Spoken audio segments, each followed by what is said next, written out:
தர்மம் எடுக்க போயிட்டார். தர்மம் எடுக்க போயிட்டு இப்போ தான் வந்தோம்.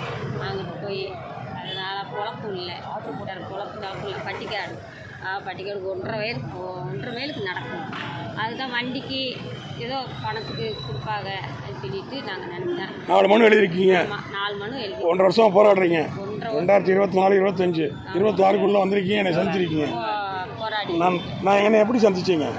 வந்து சாமி கும்பிட சாமி பின்னியம் போல் அவங்கள சந்திச்சிட்டேன். அவரை கோவிக்கலன்னா எனக்கு தெரியாது. நான் இவர் சாருக்காக தான் வந்தது. சரிங்களா? அதான் கும்பிட சாமி பின்னியம் போல். அவர் மாற்றுத்திறனாளி. உங்களை மாதிரி ஆள் செய்கிறது என் குடும்பம் நல்லா இருக்கும். நல்லா இருக்குங்க. சரிங்களா? காலை பார்த்தோன்னா நான் என்னன்னு கேட்டேன். இப்போ செயற்கை கால் நீ கொடுத்துருக்காங்களா? இல்லை, இன்னைக்கு கொடுக்கல. கொடுத்தாங்க. அதை போட்டு நடக்க முடியல. கால் ரொம்ப வலிக்குது. அதை போட்டு நடந்தா இது வந்து பறவையில் வந்து செல்லில் இப்படி டச்சு செல்லை அனுப்பி விட்டுருந்தான். அதை அனுப்பி விட்டதில் அது வந்து இது நல்லா இருக்கா? இது நல்லா இருக்கு நடக்கிறது. சரிங்க, நான் என் நம்பர் எழுதிக்கேன். கால் பண்ண ஒரு நம்பர் இருக்குது, அதையும் தந்துடுறேன். சரி. உங்கள் பேர் என்ன பேர்? பாண்டி. உங்கள் பேருமா? என் பேர் பாண்டி. அம்மா எந்த ஊர் உங்கள் ஊர்? சமத்துவரம். சோழங்குடி சமத்துவரம். தாலுகா? இது திருப்பனந்தம் தாலுகா.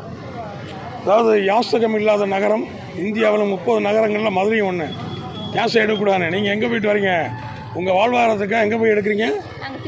திருச்செந்தூர் போய் எங்கே கிடைக்குதோ அங்கே போய் எடுத்து உங்கள் வாழ்வாதாரத்தை மேம்படுறீங்க. வீடு சொந்த வீடா? சொந்த வீடு இல்லை, வாடகை வீடு. உங்களை அரசு தத்து எடுத்துருக்கணும். சரி, பார்ப்போமா? வாடகை